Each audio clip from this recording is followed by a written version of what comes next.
Hi mga Repa Pips! Nandito tayo ngayon sa Cainta at maghahanap tayo ng ekstrang kita. Sakto. Consequent. Para may energy. Aalamin natin paano maging angkas driver.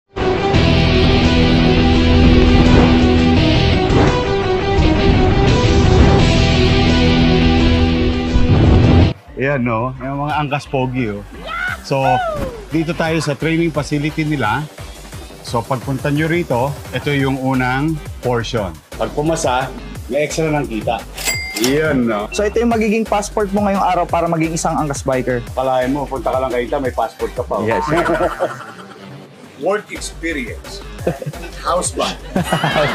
So, sir, ito na po yung angkas helmet na gagamitin nyo ngayong araw. Ito rin po yung motor na naka-ready para gamitin nyo. Tapos sumemplang,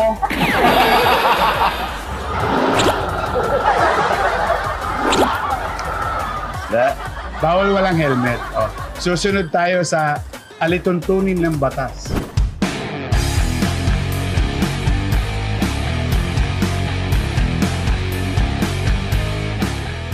Sa skill assessment test, susukatin natin yung kakayahan nyo pagdating sa pag-motorsiklo.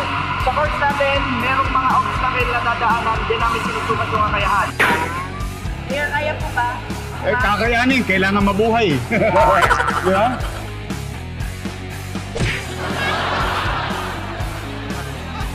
Good luck to me. Okay.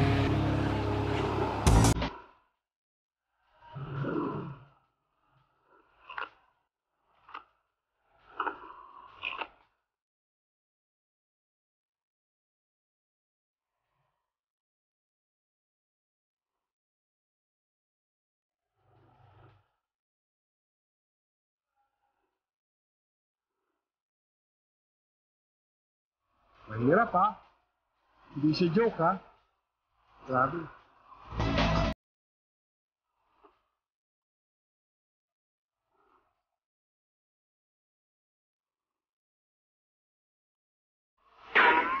Well, madali mag-drive ng motor kung magdadrive ka para sa'yo.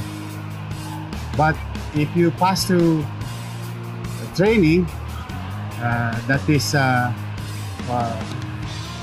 medyo challenging. Believe ako sa kanila. Grabe. Pag titignan mo, kala mo madali. As you can see kanina, I can ride the bike. But the challenge is when you maneuver. So, pwede mo siyang matutunan dito sa Cainta, sa Angkas Training Center. Instructor Ging, anong assessment mo sa akin? My first day. Pasang awa. You need more time to ride the bike for you to improve your skills. So pupunta ka rito, i-assess ka. So it's either you pass or balik ka lang, i-retraining ka until maging familiar ka sa mga obstacle. Which is very good. It shows professionalism in terms of system ng angkas. Tara, pumasa ka? Pumasa nga siya. Kailan ka nag-apply? Kahapon. Tapos nagpunta ka today. Requirements yung kulang. Tapos, pasado ka na. Alahin mo, one day lang Just one day. One day. Nag-apply kahapon, nagpunta ngayon, pumasa. Galing. Good luck. Galingan mo. Safe driving. On average, sa isang araw, ilang oras ka nagda-drive? So, nagsimula po ako bilang full-time angkas biker. Full-time. So, when you say full-time is 8 hours, whole day. Minsan, more on that, pero sa pagiging full-time ko, kumikita po ako na siguro 2,000 to 3,000. A day. A day. So, habang kumikita kami na malaki, nag-iipon ako kasi sinabayan ko siya ng pag-aaral. So, nag-aral ako ng videography, then nag-aral ako sa drone, bili ako ng sarili kong drone.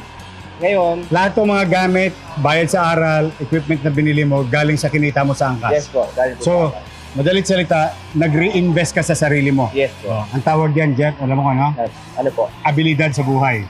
Yes, correct po. Yan, hindi tumitigil para sa pamilya. Especially for yourself. I used to be from Manila also. We are now talking about safety riding. So, inakas, we have a record na pinoprotektahan namin at pinagmamalaki namin. Yun yung record namin na 99.9% na nasasabi na ang pass is safe. Anong customer natin? Ang pass. So, pag sinabi ng pass rider, we are all safe trained riders. Dito sa angkas, may kasabihan. Mas ligtas pa raw sila sa condom. Kasi sa condom, 97% guarantee. Sa angkas, being a rider, 99.997. So, mas ligtas ka sa angkas. Hindi ko sasabihin sobrang hirap.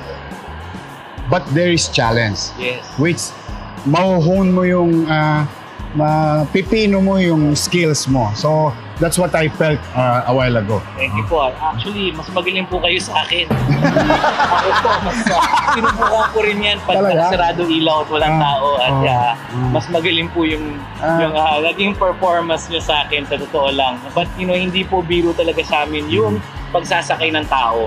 Kasi talaga meron kayong pananagutan na buhay. And that's something that we take seriously na. Pero ang maganda naman po dito, libre po to.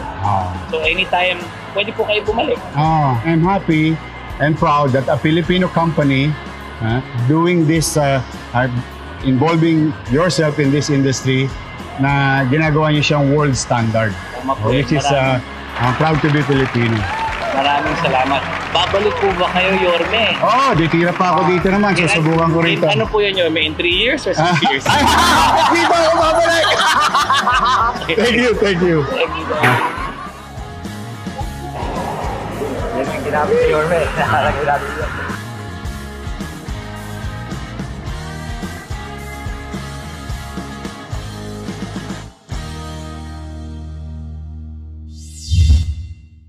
Yan, mga Discovery 90s, nakita ninyo, no? Pambihira, ang hirap. Alam niyo ako, nagmomotor na ako. Big bike ang una kong motor. Pero, ang isang lesson sa akin is, if you really wanted to learn something and yung gusto mo maghanap buhay, tama yung sinasabi ni George kanina pa. That training must be available in every industry, no? Katulad yan, bagsak ako.